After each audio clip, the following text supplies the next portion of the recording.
small boats, and a flight deck for helicopters. The James is more than just a Coast Guard cutter, it's a forward deployed command post. On a patrol in the Eastern Pacific, the crew knows they're not just conducting law enforcement, they're running counter-narcotics operations with the same intensity as a military campaign. The search area is massive. Narco subs rarely follow predictable routes, they hug coastlines, slip between shipping lanes, and drift silently at night with their engines off. The ocean can hide them, but it can't hide their heat signatures, their faint wakes, or the occasional radio call they're forced to make.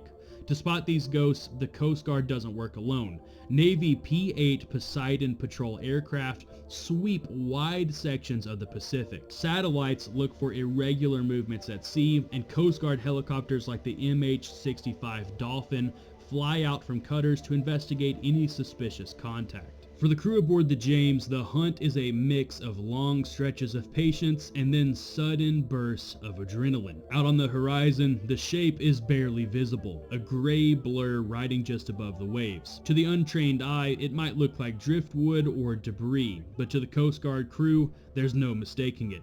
This is the ghost they've been hunting, a cartel narco sub loaded with thousands of pounds of cocaine pushing north across the Pacific. The cutter surges forward, engines rumble, rotors spin up. On deck, the pursuit teams gear up. Body armor, helmets, rifles, and radios checked one last time.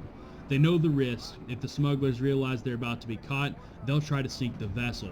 All it takes is one twist of a valve and the sub will vanish beneath the waves, dragging millions in cocaines to the ocean floor, and with it, the evidence needed to prosecute the crew. Within minutes, the James is in striking distance. The order comes down: launch the small boat.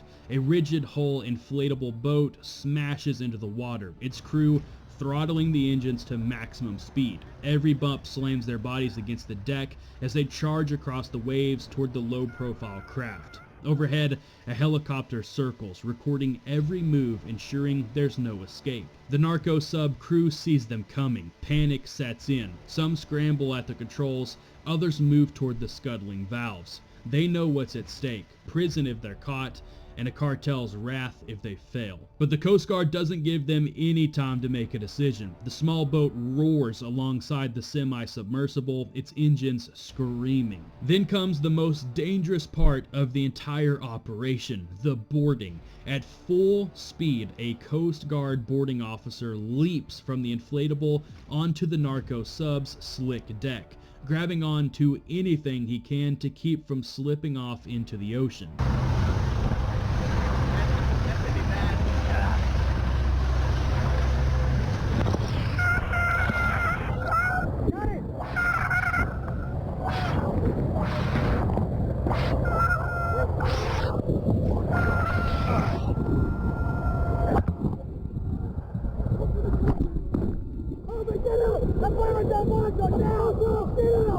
With one hand on his weapon and the other gripping the hatch, he yells commands at the smugglers in their own language, commanding them to open the hatch and come out with their arms up. It's complete and total chaos. Waves are crashing all around them, the roars of the engines are pounding through their ears, and the boarding officer is continuously banging on the hatch of the submersible while the rest of the crew tries desperately to jump on the back of the submarine with it. The Coast Guard is quickly able to subdue the crew and force them all to surrender, and within seconds, the narco sub is under Coast Guard control. All of the evidence, the smugglers, and the vessel now belong to the Coast Guard. On the horizon, the James looks like a fortress, her crew watching as the small boat tows the captured vessel back. With the smugglers subdued and the valves sealed, the Coast Guard boarding team pries open the hatch. What they find inside is almost unbelievable. The smell hits first, a choking mix of diesel fumes, sweat, and seawater. The inside of a narco sub is claustrophobic, barely tall enough to sit upright, pitch dark except for a dim flashlight beam, and everywhere, stacked from deck to ceiling, are tightly wrapped packages. Waterproof bales wrapped in plastic and burlap, each one stamped with cartel logos and symbols that mark who the shipment belongs to. The Coast Guard begins hauling them out one by one. Each bale weighs over 40 pounds and there are hundreds of them. Soon, the deck of the cutter is covered in stacks of seized cocaine, lined up like bricks of an empire built on smuggling. By the time the count is finished, the numbers are staggering. Over 8,000 pounds of pure cocaine. On the streets, that shipment would have been worth hundreds of millions of dollars, making it one of the largest hauls over the year.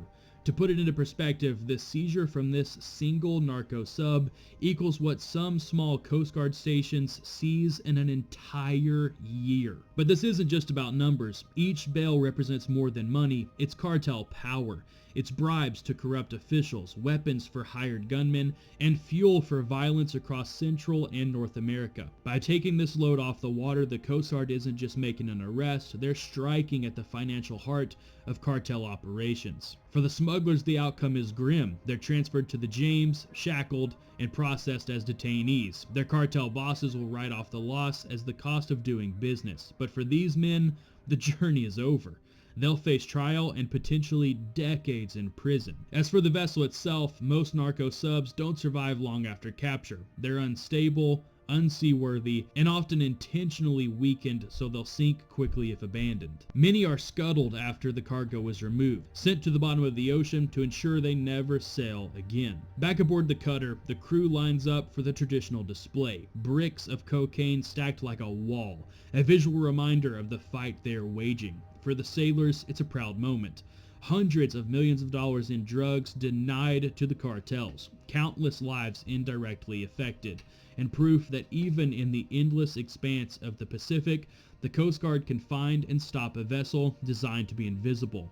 This is the payoff of the hunt. One night's boarding has dealt a cartel a crushing blow, and once again, proven that America's smallest armed service is capable of some of the biggest victories in the war at sea.